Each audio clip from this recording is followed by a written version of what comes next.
ببوونەیە یەکەمین ساڵڤەگەرە ڕێزگارکردنا کۆبانی ji terorîstên Daişê li Hewlêrê paytexta Herêma Kurdistanê hejmarek ji çalakvanên Kobanî û bi alîkariya Partî Dîmokratîk Kurdistan Sûriye festîvalek hunerî bi rêva birin. Herwiha bi coşek mezin û bi amedebûna şandên fermî ji Herêma Kurdistanê û gelek kesayet, rêxistin û aliyên siyasî salvegera rêzgarkirina Kobanî li hola pêşewa hat pîrozkirin.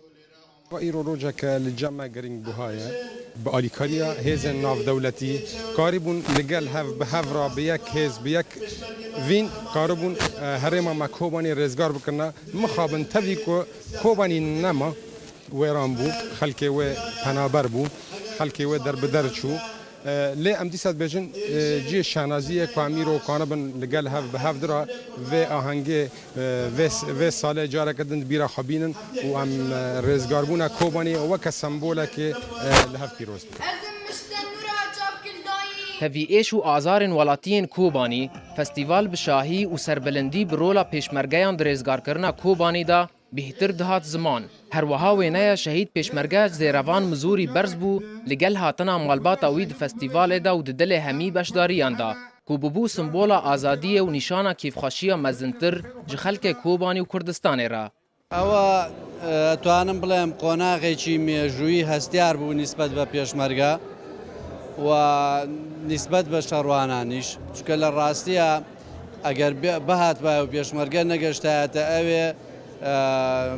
چارەنووسی کۆبانێ زۆر لە خەتەردا بوو و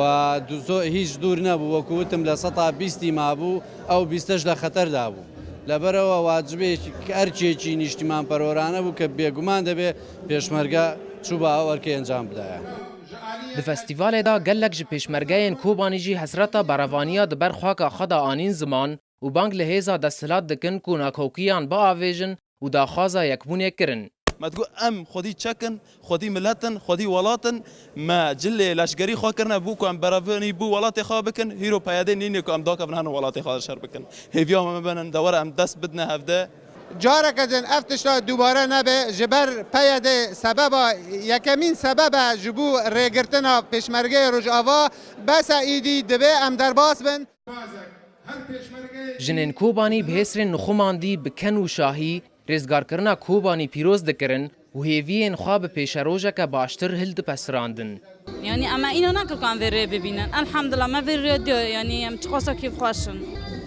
Em bêemin bûn, em rodî bir kêfxweş bûn.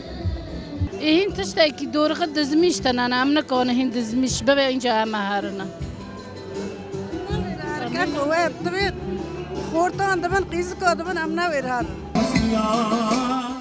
Kobanî ku bibû simbola azadî û rûmetê ji Kurdistanê û cîhanê re bi tevahî, beriya salekê di rûyê pîstirîn rêxistina terorîst da cîhan hejand. Duh jî Kobaniyên penaber bi hemî êşên xwe re, bi yad û bîranîn, hevterîbê jiyana tal û azaran, bi cemawerek pir mezin û bi cil û bergên folklorî festîval xemilandibûn lê li benda vegera Kobanî ne.